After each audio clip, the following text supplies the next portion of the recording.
Kia aku rangatira no mai rā. Tucker Burton is a man on a mission, teaching tamariki that it's okay to speak out if you're struggling and that no one should be afraid to share their feelings. Leigh-Marama McLachlan went to Maraenui to meet the man behind Shamrock Boxing. Now, a warning, this story contains kōrero around depression and suicide. Something come over me, just wasn't right. So I come home, I found him. That was really hard. I didn't know what grief was. I put this here, something for me to get angry at. Yeah, that was something hard that I don't ever want any parent to go through. In October 2022, Tucker Burton's son, Shamrock, took his own life. He was only 19 years old. I thought keeping busy, staying at work would help. It did for a little bit. Then I turned to drugs, to meth, thinking that that would solve things, but it didn't. It got me worse. It got me in a dark place where I wanted to be with him. How did you process all of that loss? I didn't want to be here anymore. I had a gun to my head. I heard my partner coming. I tried to quickly do it, but for some reason it didn't go off. The look in my partner's eyes, I could see her now, like the hurt. Tucker's world was caving in. I opened up to my partner first, but she told me I need to talk to my friends, so I did, which I've never regret now, because that was the best thing I could ever do, was open up to friends. No more holding my sis. Welcome to Shamrock Boxing, Maraenui, Napier. With the help of rehab, counselling and a friend, Tucker got clean. He began boxing at home with no idea of what it would lead to next. So I was hitting the bag right here, and then a couple of kids come walking past, and they come up and asked if I could show them how to do some training. I went from 2 kids. They brought their cousins back a week later. There were 10 kids. After 3 months, 30 kids, and then now we're close to 80 kids going on a year. What's up? Once a place of tragedy, Tucker's home is now a safe haven for kids in Maraenui. 5 days a week, it's Shamrock Boxing Gym. You knew? Oh, cool. Well, I need some hand wraps, eh? You need some hand wraps? I'll get you some, eh? Could you box up against the fence, please? Napier is gangs, mob, and the parents know that I don't allow that in our gym. I'm trying to get the kids to get away from the gang life, not in it. That's one thing I'm teaching them. Yeah, and they love it. You go your right hand now, put your right hand up. So we've got your right hand. Get ready, 1. Tamariki as young as 5 can't wait for training. Bring those hands straight up, that's the 1. 1, 2. Some of them now don't even know their left or rights. But now I make them yell out, left, rights. All I can say is, watch out, there's going to be some champions coming up soon. There's hardly anything for kids in Maraenui to do. And Tucker, who's an active member of the mongrel mob, knows the risks. He had his first child at only 12 years old and got into a lot of trouble growing up. Keep it going, keep it going! I've got about 8 kids there that dads are in the mob. They used to come here and do the salutes, read, but now there's none of that. Yeah, that's a big change that I've seen, and they say it to me as well. They don't want to go down that path. They want a good job. They want to go places. And the Napier community is starting to notice. Hey, Maxine. Today, he's being acknowledged by the Napier Pilot City Trust. Tucker is an outstanding volunteer who, by establishing and running the Shamrock Boxing Club, has helped change the lives of scores of people in Maraenui by providing free or low-cost boxing classes at his home-based academy. Tucker shines a light that others can follow. Congratulations.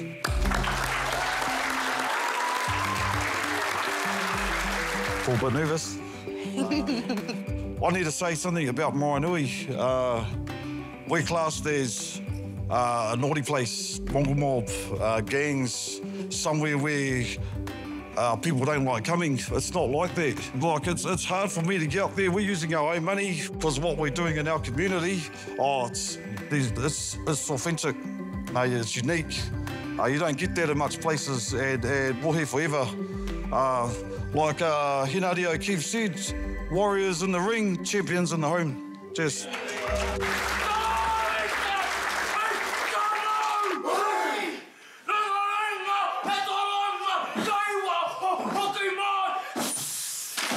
Tucker's story inspiring Ihaka to open a shamrock boxing gym in Waikaremoana. If they're surrounded by the right people to encourage them to that, man, they could be the Prime Minister, you know? They can be the leaders of the future. So our job is to teach them early what we've learned later as adults, because the things we learned the real hard way, you know, it wasn't nice. So we're going to teach them to excel in everything they do. We've had to order a whole lot. But the call is out for funders and support. Can do it. So how we got these was raffles, making our own merchandise to get the proper gear. Yeah, and that's pretty much how we're surviving at the moment. Still not enough. It's not big enough. Like, we got offered a facility down at the shops, which is $3K a month. I don't even make $3 a month through this. So how am I going to do that? He doesn't want to have to turn anyone away. Oh, I love it. Like, there's just so much progress. There's a lot of new ones that keep coming. I'm firm with them. I tell them straight how it is. If they don't want, if they're here to train, that's what they're here for. See, if you don't want to listen, I've told you all. Who did I talk to yesterday about if you don't want to be here? I talked to everyone, if you don't want to be here and listen and train, you might as well go home. Come on, 1, 2, 1, 2. Tucker started boxing when he was 12 and made the New Zealand team. I loved it. In the start, I didn't like, because they were Irish. It was an Irish gym. I come from Maraenui thinking we were all Māoris were hard, but they weren't. Yeah, these white boys were beating me up for a bit, but I handled it, stuck with them, ended up loving it. 5, 6, 7, 8. But this isn't simply about the sport. Sadly, in the last year, Tucker's lost 5 friends to suicide. Wish they were here with me to know what I was all about, to help. It is, you know, it's too late now, but all I can do is keep doing what I'm doing, yeah, and getting these kids into a better life. No, it's not all about boxing. Boxing's a sport. It can also get our kids to open up more. You know, they're like, my son didn't open up to us. Tell me about Shamrock. What was he like? He was a happy-go-bubbly boy. Didn't know anything. Didn't know that he was going through anything. He was a real good singer. So I wish I've got. The only thing I've got is video footage of him singing. Me and him, we went to start a gym together. About in 2019, we went to start it, but it took him to pass for me to do it. Yeah. Hi, my son. Hey, come here. Only wondering what's going on, eh? Hey. Oh, yes, this is Messiah. 3 months ago, Tucker and Amanda welcomed baby Messiah, who carries his Tuakana Shamrock's middle name. Yeah, future boxer. As something so heartbreaking, and losing Sham was such a, devastating thing to happen to us, for something so beautiful to grow from that. It's been pretty amazing. Wasn't intentional, it just kind of naturally flowed. So these children have been a huge part of Tucker's healing, like coming in and, they don't realise how much they lift his spirit every day. Keep those guards up. Come on, we're nearly there, teamwork. 1 year on, these rangatahi learning much more than how to throw a jab. One of the homework with all our kids was to go home and at least tell their mum and dad they've loved them once a week, at least once that week. But now apparently there's heaps of them there. The parents tell me that they always hear it all the time now. They're getting sick of it, and I go, you never get sick of it. It feels good. It feels good when someone says you love them, and they love you. Yeah. Nice, my bro. Good girl. She's on Monday, eh? He's ever good. I even think him for a reason. I don't know how. I think Shamrock might have sent these kids to me because that's something we were meant to do. I definitely think there was a blessing from Shamrock that sent them to me, and I feel them every day. Shamrock on 3, 1, 2, 3, Shamrock! Ai taka anei e mihi atu nei tēnā koe. And a big mihi to Leigh-Marama McLachlan, kua tau maramatanga ki te katoa, kia ora. Now, If you're worried about yours or someone else's mental health, the best place to get help is your GP or local mental health provider, or here are some places that can help.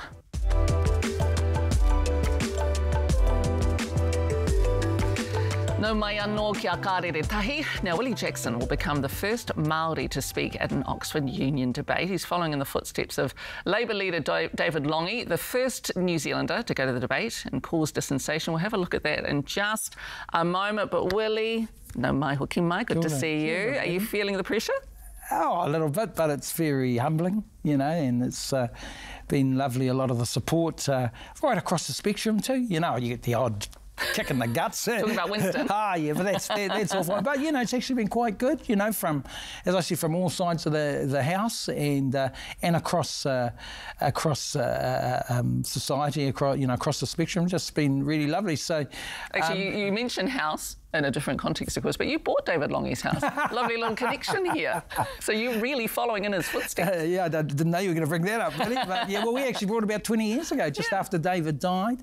I mean, I knew, funny thing is, I did know David pretty well because he was our MP. I met him when I was about 17, and Dad used to look after his kids. We used to have Marae weekends at Te Puia Marae. Dad, he used to bring his kids down, so, you know, he was a brilliant man. And then, funny enough, we ended up buying the house about 18, 20 years ago, and you know, it's been a wonderful place for us. Oh, okay. Well, let's take a look at the famous exchange between David Lange and Jerry Falwell in 1985, where they debated the moot: nuclear weapons are morally indefensible. Mr. Lange, sir, if I may address you as mate, perhaps. You've been talking about the quality of rationality. Now, I've heard many reasons advanced for keeping American sailors out of ports. Usually have something to do with the honor of the women involved or the property values of the ports. What I should like to know, sir, is why you don't do the honorable and the consistent thing and pull out of the ANZUS alliance. For whether you are snuggling up to the bomb or living in the peaceful shadow of the bomb, New Zealand benefits, sir, and that's the question with which we charge you, and that's the question with which we would like an answer, sir. And I'm going to give it to you if you hold your breath just for a moment. I can smell the uranium on it as you lean towards it.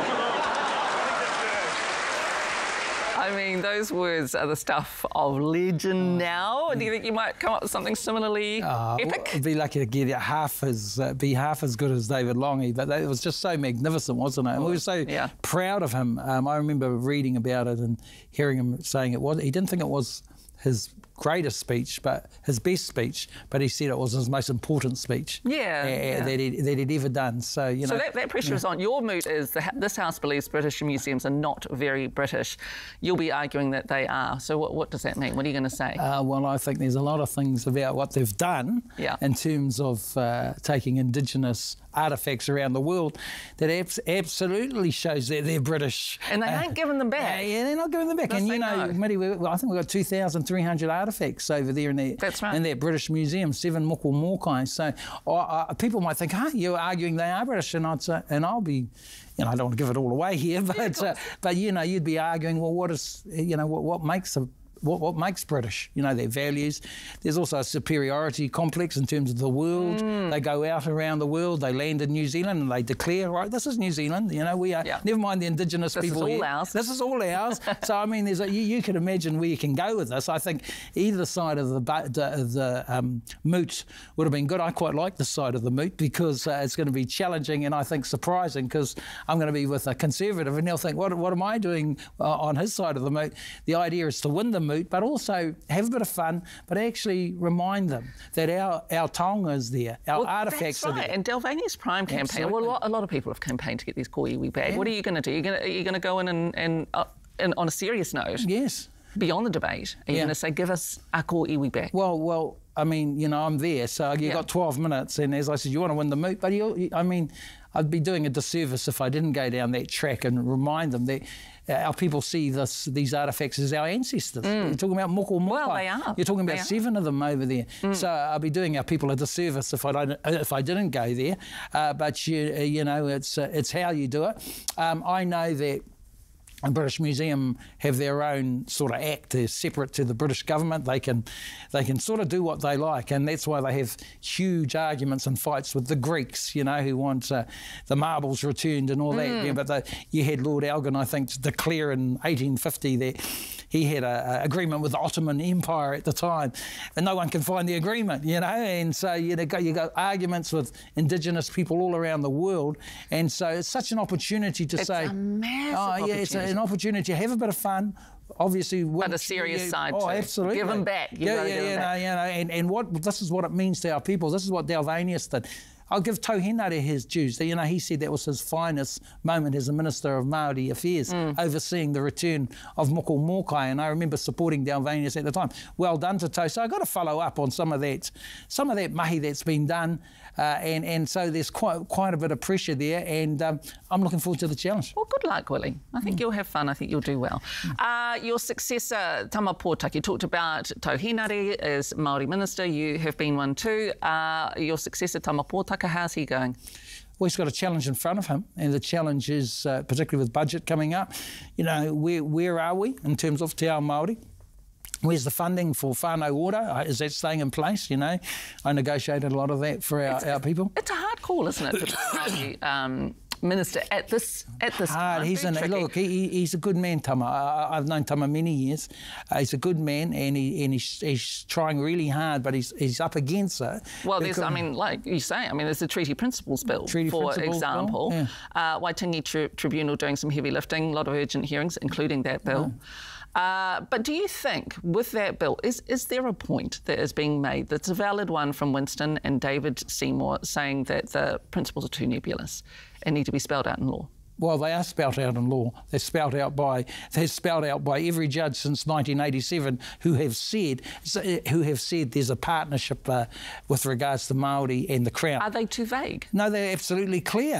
The problem Winston and Shane have, along with Seymour, is they don't agree with the judges. But you've had every single judge since Lord Cook's 1987 all the way through to Sian Elias, Joe Williams. You've had lawyers, you've had ministers like Doug Graham, Jim Bolger, who said that's a practical way forward. A partnership exists between Māori and the Crown.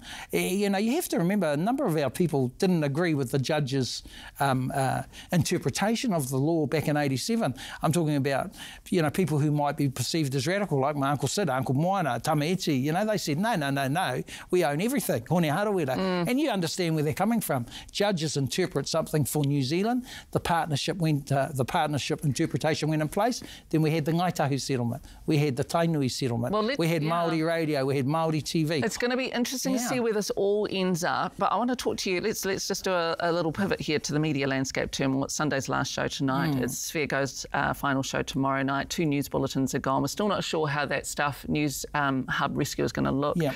You were the last broadcasting minister. Do you feel responsible? Well, I think what we did, it's a good question, and it's a fair question. I think we did probably more than anyone else in the last 10 years. We put 25 million towards Radio New Zealand. They had been their money had been frozen. Put more money into Māori broadcasting, 51 million over the next couple of years. Set up the Fair Digital Bargaining Bill, which is still going through. So I'm disappointed, Mitty, that we didn't get the merger up. But Mark Jennings said that when I was broadcasting minister, we did more than any other broadcasting minister in the last generation. Did we do enough? No. You never do enough, but I work with the industry, and I'll continue to work with the industry. You see News Hub, for instance, the minister should have got in, or the Prime Minister should have got in and said, well, what can we do? Maybe we can redirect funds. It would only cost 30 million. I mean, that's a lot of money, but New Zealand On Air get over 100, 120 million a year. You could have redirected funds. You could have worked with business. Here at TVNZ, for instance, I would have loved to have seen your show continue Sunday. It just seems a waste. You've got a board here that I put in place. That's right. And they're all very good people, and I'm thinking, well, what were you looking at? What were you prioritising? You're disappointed with the board? Oh, yeah, and I don't like to go down that track, but I mean, I'm looking at a board at TVNZ, and I'm thinking, why don't you, I know management's got to do its job, but you were put in there for your public media background. So they failed? Yeah, I don't know if they failed, but I'm interested to know why they didn't have more to say in terms of finding a way for Sunday, which is your show, Fair Go. These are iconic New Zealand current affairs shows. I love these shows. I've watched them for years, you know. And will you talk to them? I haven't talked to them, and they haven't talked to me. I do try to. You try to show people respect because you know they were appointed, but they were appointed for their public media background, and I'm wondering how come they came first for the current affairs shows. I don't quite understand that. Do you think if that merger had gone through, it would have saved? I think it would have. Yeah, I think that. It would have helped a heck of a lot because it would have freed up advertising, buddy. And that's the problem. There wasn't enough advertising, and so the advertising is just taken. Because what you had here was the government investing in something, and that's what it's going to take. The ultimate solution for us is we do need a BBC and ABC where the government's investing, but governments don't value media enough. I think we did, but we got overwhelmed by the cost of living. Well, there's never been a band quite like Herbs. For over 5 decades, Herbs lifted the Māori and Pacific voice, shining a light on important societal issues.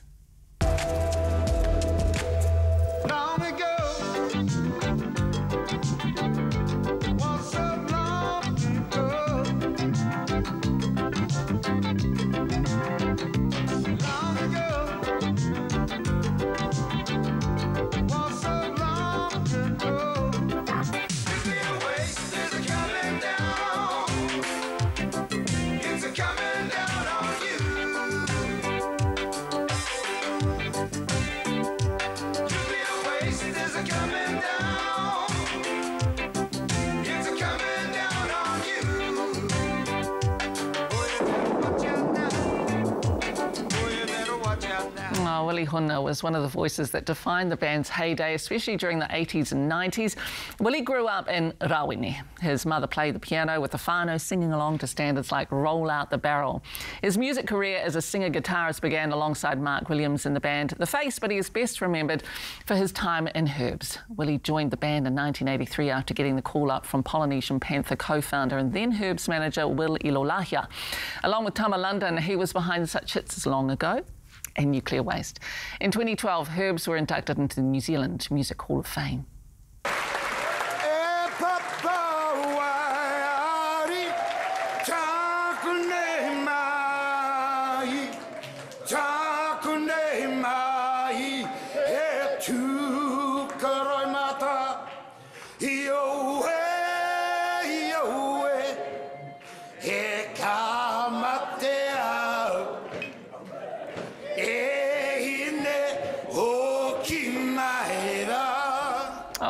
Love it. Willie, you knew Willie Hona? Yeah, I knew Willie. What kind of man was he? Oh, he's a great entertainer. I was, in my music days, when I used to manage bands and I used to have tangata records, I tour managed them. They came on tour with us a couple of times, and Willie performed for me a number of times. He was the reason, and people might not know it, he was in my view, and I think others probably agree, him and a guy called Charlie Tumahai, they're probably the reasons why Herbs came into mainstream. They sort of hooked them into Dave Dobbin, remember Slice of Heaven, and then they did the Kentucky Fried ad, and see, because Herbs were, and their staunch supporters probably didn't like it too much, but you had to break them in mainstream, and so they got broken in mainstream by Willie and Charlie. Will Ilolahia was one of their managers, Novak Ilolahia's uncle, and a guy called Hugh Lynn, who was the biggest manager of bands in the country. He had Eden Security, so they were roots reggae, and they were sort of cult. Then all of a sudden they became mainstream, and their main guys were a guy called Dilwith Karaga. Dilwith is terrific, and a guy called Tony Whanuti. They were the sort of, and Dilwith is still the leader today. But Willie was a wonderful performer, vibrant. He used to perform at the nightclubs in town, at the Pepper Mill, and he used to sing all the covers and everything. Then all of a sudden he went into Herbs, and Herbs just blew right up, and they became sort of national treasures. But they were they were a bit of a protest band, particularly in terms of nuclear waste and, the French letter song, and completely they were just iconic. Iconic. Like the soundtrack of our country, really. Oh, they're magnificent. And then the Long Ago song, they did that with Ngāti Whātua crew, a guy called Alec Hawke, Joe Hawke's brother, and that was Joe's wife, who was doing the, you know, she does the karanga at the start. Oh, yeah. Mira Hawk, you know, she is fabulous. And of course, Lange goes, you know, she does the chant in terms of the 7 waka at the start, and Lange goes, just magnificent. Why do you think they became so iconic and loved by all, you know, became mainstream? What was that secret sauce? The thing is they were great singers too. You know, people, you know, so the roots stuff was good with a lot of us. I remember they played, I think they played Curtain Raiser to Bob Marley. Marley came here in '79, I was there. Getting blinking old, I think they also gave us a way of expressing frustration or expressing our views or, you know, uniting in a collective outlook. When you tapped into the nuclear stuff, that crossed over. Yeah. That was the crossover stuff for them. Not so much the Māori Māori protest stuff. They didn't really do those types of songs. Although everyone knows Ep11 because Ep11, but those are great waiata, you know. But their protest stuff really came on, French leader stuff, and that was a time, you know, when Lange was doing his thing at Oxford, and all of a sudden Herbs were the band out there, and then Dave, as I said, Dobbin really got behind them, and they backed Dave Dobbin. Next minute, everybody saw these Māori on mainstream, which was unusual in those days. You know, we hadn't had that for many years, you know, since Howard Morrison and them had crossed over, but these guys had crossed over, and he was fantastic. They've lost a few of their guys, you know. Charlie Tumahai, he was a brilliant bass player, and a number of them have died, but we remember him well, magnificent entertainer, and all our aroha goes out to them. That's exactly right, and we're able to remember them through their amazing music. Wiremu was laid to rest this week after a lengthy battle with pancreatic cancer. He passed surrounded by his whānau in Paraparaumu. He tōtara haimata ia, moi mai rai te rangatira. Well, that is Marae for this week. We'll leave you with some of Willie Hona's music with Herbs. Harira mama, e kona. Close your eyes. Imagine all those memories in your mind. Realize the downfall of that time has made you wise. Long ago, was so long ago. Every day I wake and find you standing there by me. You say you lost your way. I don't believe a single word you have to say. Oh no, long ago was so long ago. Long ago was so long ago.